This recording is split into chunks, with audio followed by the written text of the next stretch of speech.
పురస్కరించుకొని Congress party star campaigner అలాగే Bhuvanagiri parliament సభ్యులు ఈరోజు మరి భ్రమణవేలంలో అంగరంగ వైభవంగా జరిగించారు. మరి ఇక్కడ చూసిన నల్గొండ ఉమ్మడి జిల్లాలో ఉన్నటువంటి అందరూ జిల్లా ప్రెసిడెంట్లు కావచ్చు, ఎంపీటీసీలు కావచ్చు, కౌన్సిలర్లు కావచ్చు, అందరూ కూడా భారీ ఎత్తున ప్రజలు కూడా భారీ ఎత్తున వచ్చారు. సో ఈ కార్యక్రమం అంతా కూడా ఉషయ్య గారి అధ్యక్షతన మరి ఇక్కడ నిర్వహించే సందర్భంలో వారిని తెలుసుకుంది ఎలా అనిపిస్తుంది. ఈరోజు మరి కృష్ణమ్మకు కూడా మరి ఈరోజు కోట వెంకరెడ్డి గారు చీర పసుపు కూడా పెట్టారు, ఎలా అనిపిస్తుంది? చాలా సంతోషం. మీరు కూడా చూసిర్రు ఇది కృష్ణమ్మ ఎట్లా బ్రాహ్మణ వెల్లములకు పరవలు దొక్కుంటూ వచ్చిందో ఈరోజు కోమటిరెడ్డి అభిమానులు అదేవిధంగా బ్రాహ్మణ వెల్లలకు రావడం జరిగింది. ఎందుకంటే ఈ ప్రాంతం చాలా మిట్ట ప్రాంతం. ఇక్కడ రైతులు బోర్ల మీద ఆధారపడి వ్యవసాయం చేస్తారు. కానీ ఇక్కడ కాలువలు కానీ ఏమీ ప్రాజెక్టులు కానీ లేవు. దానికోసం రాజశేఖర్ రెడ్డి గారు ముఖ్యమంత్రిగా ఉన్నప్పుడు మా ప్రాంతం ఎడారి ప్రాంతంగా మిట్ట ప్రాంతంగా ఉంది. ఇక్కడ రైతులు ఫ్లోరైతు మరియు వ్యవసాయం లేక ఇబ్బంది పడుతున్నారు. నాకు మంత్రి పదవి ఇవ్వకున్నా ఏం లేదు, కానీ మా ప్రాంతానికి ఏదో ఒక ప్రాజెక్ట్ ఇవ్వండి, మా ప్రాంత రైతులు బాగుపడితే మాకు చాలా సంతోషం. నాకు అంతకంటే నాకు పదవి ముఖ్యం కాదని 2007 రాజశేఖర్ రెడ్డి గారిని చేతుల మీదుగా ఈ ప్రాజెక్టు శంకుస్థాపన చేయడం జరిగింది. అదేవిధంగా గత 17 సంవత్సరాలుగా కాంగ్రెస్ గవర్నమెంట్ ఉన్నప్పుడే 75% పనులు జరగడం జరిగింది.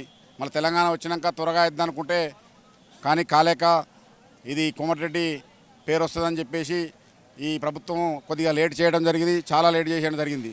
అయితే మొత్తం మీదనైతే అనేక సార్లు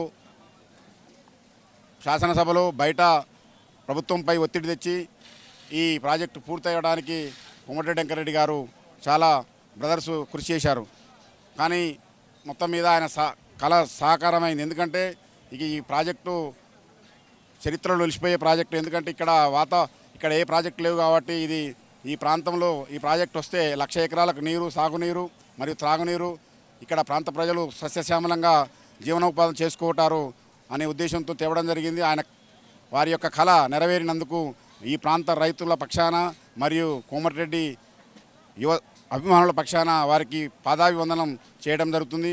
ముఖ్యంగా ఈరోజు ఆయన 60వ పుట్టినరోజు సందర్భంగా హైదరాబాద్లో చేసుకుంటే కొంతమంది కార్యకర్తలను కలవగలుగుతాం. నా దగ్గరకు వచ్చిన వాళ్ళనే ఇక్కడైతే రైతులు మరియు మహిళలు, చుట్టుపక్కల గ్రామాలు, ఇక్కడ పార్లమెంట్ పరిధిలో ఉన్నటువంటి నకరికల్ కానీ, భువనగిరి కానీ, తుంగతుర్తి కానీ, మునుగోడు కానీ, నల్లగొండ కానీ, ఆలేరు కానీ, ఇబ్రహీంపట్నం కానీ ఇక్కడ ప్రాంత ప్రజలు వచ్చి ఇక్కడ వారందరికీ భోజనం పెట్టించి వారికి మంచిగా వారు బర్త్డే వచ్చినట్టు ఉంటుంది, ఈ కృష్ణమ్మని వారికి చూపించినట్టు ఉంటుందని చెప్పేసి ఈ కార్యక్రమం చేయడం జరిగింది. అదేవిధంగా ఈ వర్ణుడు కూడా మనకు సహకరించినాడు. ఎందుకంటే ఈ ప్రత్యక్ష సాక్ష్యం స్టేజ్ దిగిపోతడమే వర్షం పడుతుంది అంటే ఇంతకంటే శుభసూచకం లేదుగా. ఎందుకంటే మనకు వర్ణుడు దేవుడు కూడా, ఆ కృష్ణమ్మ దేవుడు కూడా మనకు సహకరించినాడు. ఈ వచ్చిన అందరికీ రైతులకు కానీ, మహిళలకు కానీ, కాంగ్రెస్ అభిమానులకు కానీ, కోమటిరెడ్డి అభిమానులకు కానీ పేరు పేరున నా హృదయపూర్వక నమస్కారాలు తెలియజేస్తున్నాను. ఇంతమంది వస్తారని ఎక్స్పెక్ట్ చేశారా ముందే? మేము ఎక్స్పెక్ట్ చేయలేదు. ఎందుకంటే మేము ఒక 20 నుంచి 25,000 మంది అనుకున్నాం, కానీ ఇప్పుడు 30 నుంచి 35,000 మంది వచ్చారు. మేము చాలా సంతోషం. ఎందుకంటే మనం ఒక పిలుపుకే ఇక్కడ ఒక మీటింగ్ పెట్టాలంటే వాహనాలు పంపించడం, ఇంత ఎండ 45 డిగ్రీల ఎండలో వాహనాలు పంపించడం, వాళ్ళకి అనేక సౌకర్యాలు కల్పించడం జరుగుతుంది. కానీ కోమటిరెడ్డి వెంకటరెడ్డి గారి ఒక్క పిలుపుతో ఇంతమంది రావటం మాకు చాలా చాలా సంతోషంగా ఉంది. ఇది మరవరాని రోజు. మే 23, 2023 మాకు చాలా శుభదినం. ఇది చరిత్రలో లిఖించే రోజు. ఎందుకంటే ఇది మళ్ళీ ఇటువంటి కార్యక్రమం ఎవరైనా చేయలేరు. ఒక కోమటిరెడ్డి బ్రదర్స్ నుంచి అవుతుందని మేము అనుకుంటున్నాం. కర్ణాటక ఎఫెక్ట్ ఉందా ఇక్కడ?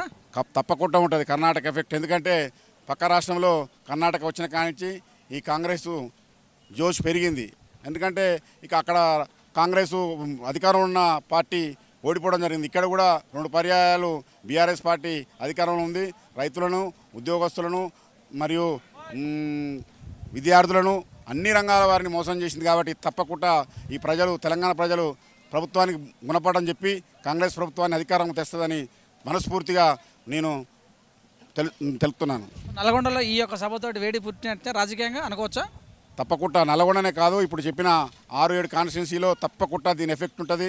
కర్ణాటకలో అయితే గెలవంగానే ఎట్లా ఎఫెక్ట్ ఉందో ఈ సభతోని ఈ 35-40 వేల మందిని చూసి అమ్మ ఇంత ఇంత ఎండలో ఇంత ఇబ్బంది పెట్టుకొని కూడా ఎవరికి ఒక వెహికల్ పంపకుండా ఇంతమంది వచ్చి ఆ సభను సక్సెస్ చేసి ఆయన జన్మదిన వేడుకల్లో అటు కృష్ణమ్మని ఇటు కోమటిరెడ్డి వెంకరెడ్డి గారి జన్మదిన వేడుకల్లో పాల్గొన్నందుకు సంతోషంగా ఉన్నది. ఏం చెప్తారు ప్రజలకు ఒక మాటలో? ప్రజలకు ఏం చెప్తారు? ప్రజలకు మనం మంచి నాయకునమ్మటి, మంచి పరిపాలన ఇచ్చే నాయకునమ్మటి, మన కోసం పనిచేసే నాయకునమ్మటి ఉన్నందుకు వారికి ధన్యవాదాలు చెప్తున్నా ప్రజలకు. మా టీవీ తరపున విషయం చెప్పండి ఒకసారి వెంకటరెడ్డి గారికి. మా ప్రియతమ నేత, బడుగు బలహీన వర్గాల ఆశాజ్యోతి, రైతు బాంధవుడు, రాష్ట్ర స్టార్ క్యాంపియన్, భువనగిరి పార్లమెంట్ సభ్యులు, మా గురువు ఆరాధ్య దైవమైనటువంటి కోమటిరెడ్డి వెంకరెడ్డి గారికి పుట్టినరోజు శుభాకాంక్షలు. మరెన్నో పుట్టినరోజు జన్మదిన వేడుకలు చేసుకోవాలని భగవంతుణ్ణి మనస్ఫూర్తిగా కోరుకుంటున్నాను. Thank you. చెప్పండి సార్. ఈరోజు మాకు దైవ సమానులైన కోమటిరెడ్డి వెంకరెడ్డి గారి బర్త్డే ఇంత ఘనంగా ఆయనకి ఇష్టమైన ఉదయ సముద్రం ప్రాజెక్టు వద్ద జరుపుకోవడం, 60 సంవత్సరాలు 60 పుట్టినరోజులు జరుపుకున్నది ఒక ఎత్తు, ఈ జన్మదినం వేడుకలు జరుపుకుంది ఒక ఎత్తు. ఆయన ఎప్పుడు అనేవాడు, ఏ పదవున్నా లేకుండా ఒక ఉదయ సముద్రం కంప్లీట్ చేసుకొని గిట్నే పేదోళ్ళకు, హాస్పిటల్ ఉన్నోళ్ళకు, యువకులకు సాయం చేసుకుంటూ పోదాంరా, ఏది సంపాయాలి, ముఖ్యమంత్రులు కావాలి, ఇవన్నీ నాకు ఎటువంటి ఆశ లేదు. ఉదయ సముద్రం కంప్లీట్ అయితానికి ఎన్ని కష్టాలైనా పడాలి, ఉదయ సముద్రం కంప్లీట్ చేసుకోవాలి. అదేవిధంగా తెలంగాణ రావడానికి నా మంత్రి పదం కూడా త్యాగం చేసి తెలంగాణను సాధించుకున్నా. ఇది ఒక్కటి సాధించుకుంటే నాకు ఎటువంటి ఆశలు లేవురా, పేదోళ్ళ సాయం చేసుకుంటూ పోదామని ఎప్పుడు మాతో అనేవాడు. ఈరోజు సార్ ముఖంలో ఆనందం చూసినాం. ఈ ఆనందానికి ఈ వరుణదేవుడు కూడా అక్షంతలు వేసినట్టు వర్షంతోనే ఆయన ఆశీస్సులు తెలుపుతున్నాడు.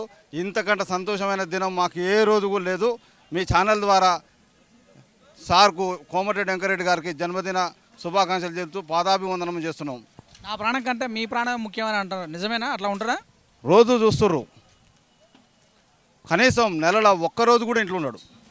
ఉదయం 7 గంటలకు వెళ్తే ఏ టైం పోతాడో కూడా తెలియదు. రోజు ఒక పిల్లగానికి యాక్సిడెంట్ అయిందంటే 10 సార్లు ఫోన్ చేస్తాడు, మేమే ఆ పేరు మర్చిపోతాం. ఆయనే చెప్తాడు ఆ పిల్లగానికి ఎట్లుందిరా అని. అసలు నాయకుని ఎక్కడ కూడా చూడలేదు.